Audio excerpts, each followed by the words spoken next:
you. I had a question for Prasun. So do you have ways to solve for the actual albedo of the elements in the image that you're modeling? Is there a possibility to do that with different lighting conditions? Or don't you expect the albedo of small surface elements to vary all that much anyway? That's 3 questions. Yes, we are working on it. And thankfully, like we have an instrument out there which is actually taking the real images, so we can actually compare. We can use the model, but again, as I told earlier, the model is limited by the topography. So the best we have is like somewhere around 25 to 30 meters. So yes, we are working on it. It's going to be a little bit challenging path, but I think we'll be able to get something. So this disentanglement is in principle possible, basically. It's theoretically possible, and I don't want to get ahead of that. Okay, thank you. There's one question up there and one down below. And don't forget to state your name and affiliation. It's easier for the people online to know you.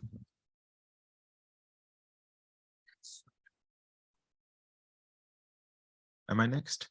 Yeah. Okay, yes. Mahesh Anand, Open University. I had a question for Jesse.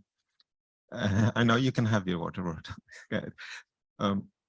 So iSpace mission, I mean, the first one, what's in the plan? I mean, is there any follow-up mission which is going to go back or target the same landing site, or you identified 3 other landing sites? I mean, to me, that 1.3 giga-year landing site looks very interesting, because that would give you another point on that cratering curve that Caroline was showing yesterday. I mean, do you have any information that you could share?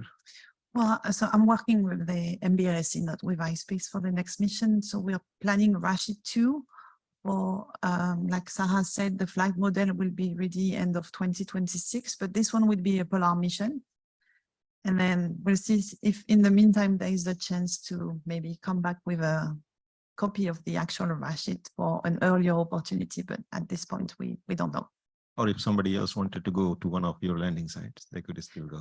The landing sites are still available and open, of course. And you can organize a rescue mission to Atlas if you want.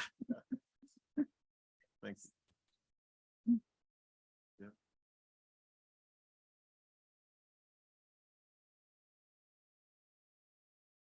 Yeah. The microphone is coming to you, sir. Just takes a bit of time.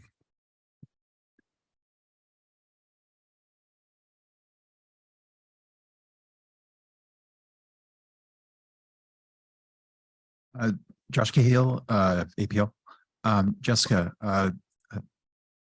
thanks so much for age dating that area. It's an area I've been interested in as well for a little while, but there wasn't any age dates for those craters. Thank you very much. I was curious though, was there any data from the iSpace lander collected on descent that you were able to integrate into like a post-landing analysis? So I didn't have access to the iSpace data, but there are iSpace representatives in the room here. I'm sure they're still working on the analysis from the descent. I mean, they did a pretty good job all the way, almost till the end. So there is probably data that they collected that they can use for their next missions. Great, thank you. Yeah, maybe they want to add something.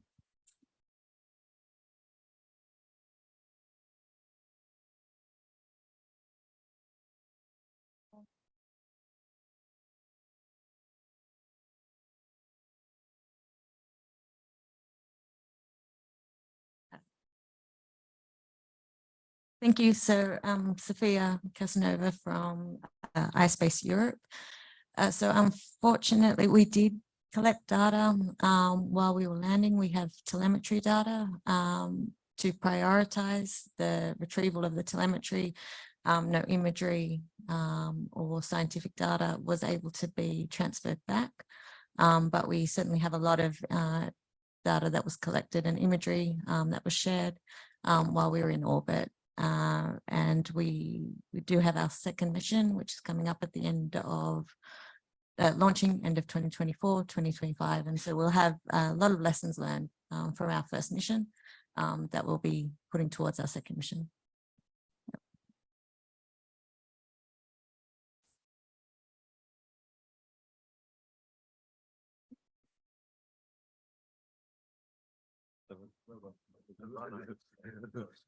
Bernard Frame, microphone transfer. Yeah, actually, I had a question about the secondary illumination and the thermophysical properties, because actually in the mid-90s, I published a paper where I calculated that indeed the permanent shadowed region are very bright. They are brighter than full moon. They are even brighter than the full earth shine. And so I calculated that you could have a predicted temperature, and I found 40 Kelvin for the inside of a bowl-shaped crater.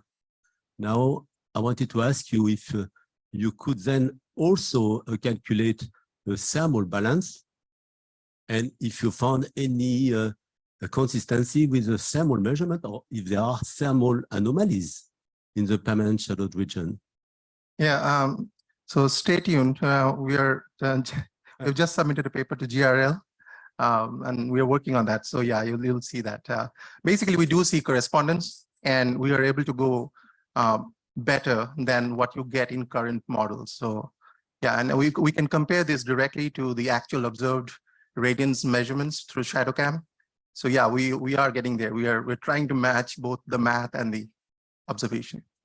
And just a little follow-up, presence of ice there, would that affect thermophysical properties that you would then be able to diagnose? That's a step deeper. We have not thought about that. Okay, thank you.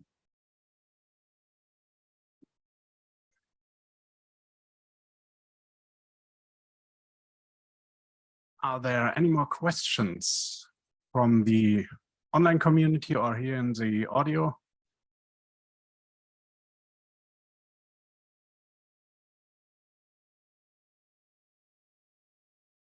So it doesn't seem to be the case that there are any more questions left. Then we can move on to the next block.